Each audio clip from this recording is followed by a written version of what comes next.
So last two nights, Sunday night with Tom Brady, great 2-minute drill to win it. Last night with Aaron Rodgers, great 1-minute drill to win it.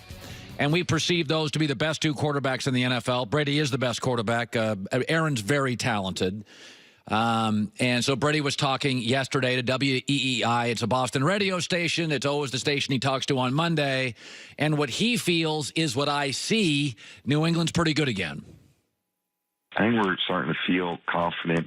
Really what we can achieve, we put it all together for 4 quarters. And I think we all feel like there's plays still out there and we're still getting familiar with one another. And if we can just keep grinding and keep practicing and, keep making improvements, it's tough to stop us. So that's a good feeling.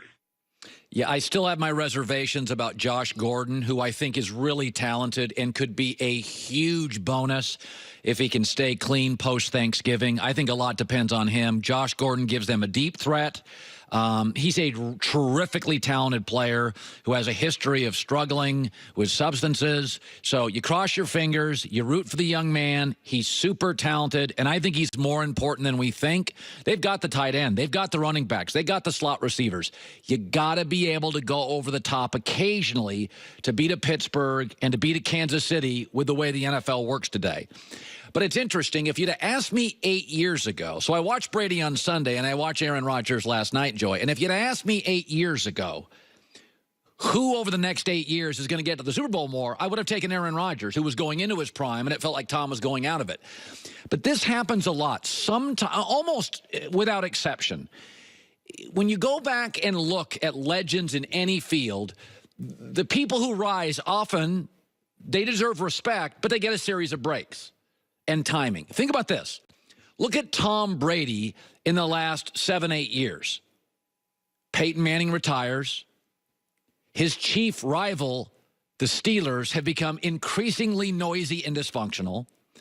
The best young offensive coaches appear to be going over to the NFC. Sean McVay, Kyle Shanahan, Doug Peterson, Matt Nagy. Sean Payton still maybe the best. NFC.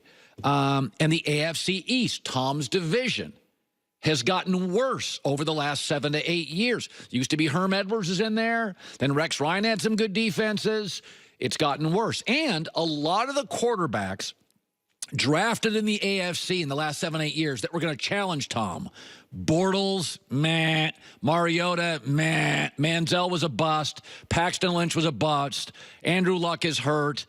Deshaun Watson has no support. Now, so Tom's gotten a series of little breaks. I'm not saying they're all massive, but they're little. Now let's go look at Aaron Rodgers. Okay, his primary rival is Drew Brees. He's still playing, and there's no question he is still one of the top 3 guys in the league. Peyton Manning left Tom. Drew Brees is aged better. Still looks like he's in his peak. The best offensive coaches in football have mostly gone over to Aaron Rodgers' side, the NFC. Again, Matt Nagy, the Bears in his own division. Sean McVay, Kyle Shanahan, Carson Wentz's coach, Doug Peterson. Many of the young quarterbacks drafted in the NFC to challenge Aaron Rodgers, they've been great. Goff looks to be great. Carson Wentz appears to be great. By the way, when he comes back, Jimmy G appears to be really good. Russell Wilson's going to be a Hall of Famer. Cam and Matt Ryan will get votes for it. And also, whereas Tom's conference has gone downhill in the last 7 or 8 years, the NFC North is better. The Chicago Bears look like they have a very promising future. The Vikings have been really talented for 3 or 4 years. So, this will probably never be built into the greatest of all time, and I think Tom is that and will always be that. But if you look at rivals, quarterbacks, coaching, division, Tom's gotten a series of breaks, good breaks, and Aaron Rodgers has gotten a series of bad breaks. You think about who Tom really has to go through for the next couple of years. The dysfunctional Steelers, which New England owns, and Patrick Mahomes and Andy Reid. Now, that's a real roadblock. That's real. But he's a baby. Whereas Aaron Rodgers is going to have to go through the combination of Goff and McVay, Jimmy G and Shanahan over the next 4 years, Brees and Sean Payton and Carson Wentz and Doug Peterson. I mean, that's a real roadblock. And he's